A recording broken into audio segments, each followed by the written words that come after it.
Hello guys, brunch na tayo guys. Mag-alas 10 na ng umaga. Gumawa ng kinilaw yung bayaw ko, tamban.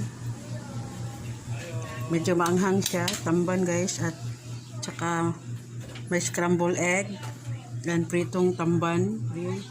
Tinanggalan na ng tinik. Mamahaw and kagabi guys, dapat ay sobrang sabaw. Yan, kagabi na sobra sa nilagang pork.